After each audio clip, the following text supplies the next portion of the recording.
नमस्कार, आप एचएस बिहार देख रहे हैं। आज दिन भर की बड़ी खबरों के साथ मैं अक्षय आनंद आपके सामने हाजिर हूं और इस सिलसिले को शुरू करेंगे लॉकडाउन की खबर के साथ। लॉकडाउन से जुड़ी बड़ी खबर यह है कि बिहार में लॉकडाउन जो है वो 6 सितंबर तक बढ़ गया है और अब स्कूल, कॉलेज और सिनेमा हॉल, मॉल, ये सारी चीज़ें 6 सितंबर तक बंद रहेंगी। ये बात साफ है। उससे पहले इनके खुलने का कोई ज़रिया नहीं है। हालांकि दुकानें जो हैं वो सुबह 10 से लेकर शाम 6 बजे तक खुलेंगी, लेकिन उसके अलावा जो ऐसी जगहें हैं जहाँ पर गैदरिंग होती है, जैसे मंदिर, पार्क और सिनेमा हॉल, मॉल, ये सारी चीज़ें जो हैं वो बंद रहेंगी। आवश्यक सुविधाएं जो हैं वो बेशक लगातार चालू रहेंगी। आपको बता दें कि शहर में और कहीं पे भी बिहार के अंदर खासकर मास्क पहनना अनिवार्य है। मास्क नहीं पहनने पर चालान किया जा रहा है। 50 रुपये का एक चालान कटता है। तो जब भी बाहर निकले यह ध्यान रहे कि मास्क लगा कर ही निकलें। लगभग 1 से लेकर 17 अगस्त के बीच 87,000 लोगों पर यह जुर्माना लगाया जा चुका है और पुलिस भी इस बात को लेकर काफ़ी सख्त है कि संक्रमण कम फैले और लोग जो हैं वो ज़्यादा से ज़्यादा मास्क का प्रयोग करें। जो दुकानें खुलेंगी उन्हें भी सोशल डिस्टेंसिंग का पालन करने का स्पेशल निर्देश दिया गया है। इसके अलावा छात्रों से जुड़ी एक अच्छी खबर है। सुप्रीम कोर्ट के फैसले के बाद यह तय हो गया है कि जेईई और नीट की परीक्षा जो है वो सितंबर तक समय पर ही होंगी और सुप्रीम कोर्ट का यह मानना है कि जीवन चलते रहता है, छात्रों का एक कीमती साल बर्बाद नहीं किया जा सकता, तो परीक्षाओं को समय पर होना बेहद ही ज़्यादा ज़रूरी है।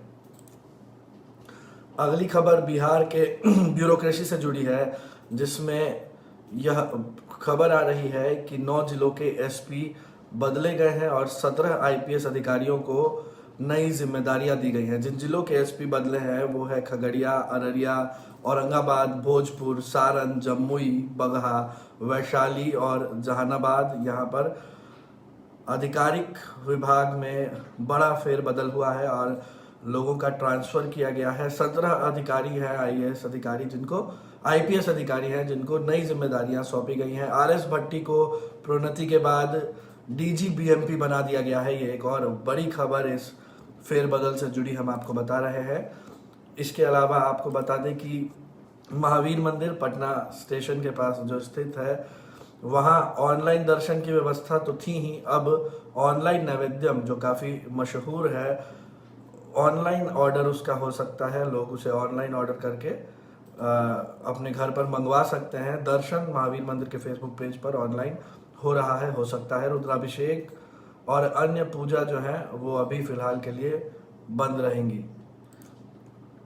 इसके अलावा स्वास्थ्य महकमे से अच्छी खबर यह है कि मुख्य सचिव जो है प्रत्यय अमृत, उन्होंने यह वादा किया है कि बेटा में 7 दिनों के अंदर 500 बेड का अस्पताल जो है वो तैयार कर लिया जाएगा। जिस तरह से संक्रमण फैल रहा है उसके रोकथाम के लिए बहुत ज़रूरी है कि अस्पतालों की व्यवस्था हो, क्योंकि जो पटना के मुख्य अस्पताल है जैसे कि एम्स, पीएमसीएच, एनएमसीएच, वो सारे अस्पताल जो हैं वो उनके बेड्स भरे हुए हैं। तो जो नए मरीज़ हैं उन्हें एडमिट कर पाना बेहद ही मुश्किल हो गया था। अब इसको लेकर के स्वास्थ्य विभाग ने एक बड़ा कदम उठाया है, जिसमें कि बीटा में 500 बेड्स का अस्पताल जो है वो तैयार कराया जा रहा है।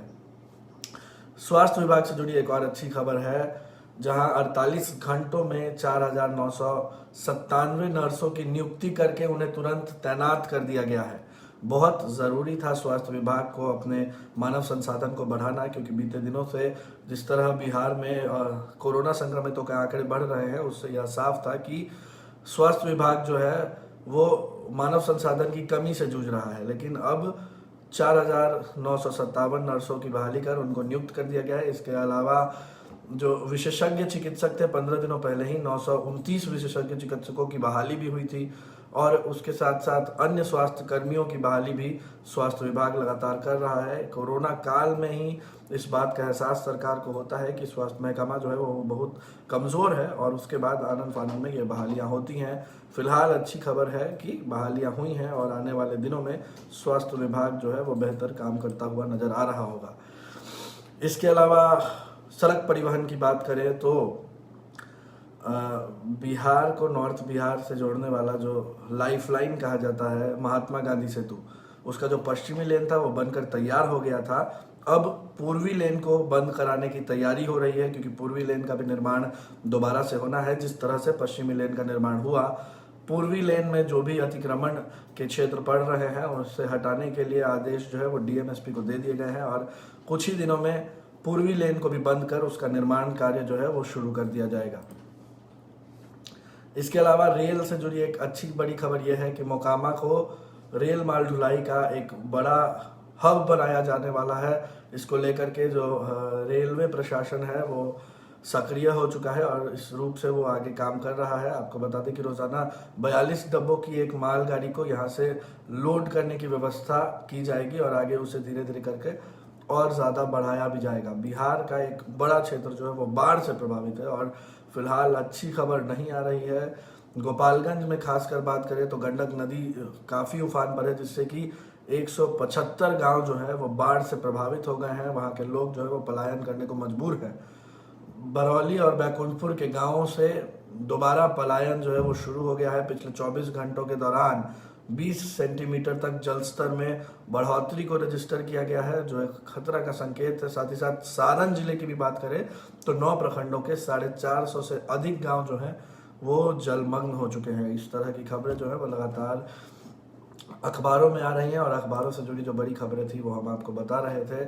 इसके अलावा बिहार में अलग अलग जगहों से ज़रूरी खबरें आ रही हैं, जो लगातार आपको हम एचएस बिहार के पेज से दिखा रहे हैं। कल बिहार के 2 जवान शहीद भी हुए, जिनका पार्थिव शरीर आज उनके घरों पर पहुंचना है। आतंकी घटना हुई जम्मू कश्मीर में, जिसके बाद यह स्थितियां उत्पन्न हो गई हैं। बहरहाल आप एचएस बिहार के साथ बने रहिए, हम हर अपडेट आप तक पहुंचाने की पूरी कोशिश कर रहे हैं। आपने अगर अभी तक हमारे YouTube चैनल को सब्सक्राइब नहीं किया तो YouTube पर जाकर एचएस बिहार सर्च करें, उसे सब्सक्राइब करके बेल आइकन दबा दें। फिलहाल ये वीडियो आप फेसबुक के लाइव पर देख रहे हैं, तो अगर आपने हमारे पेज को फॉलो नहीं किया है, लाइक नहीं किया है, तो लाइक और फॉलो ज़रूर कर दें। आपका बहुत बहुत शुक्रिया। अपनी प्रतिक्रिया, अपनी ज़रूरतों, अपने से जुड़ी खबरों को जिस पर आप चाहते हैं कि एचएस बिहार ध्यान आकर्षित करे, उनको आप कमेंट बॉक्स में लिखिए। आपका बहुत बहुत शुक्रिया।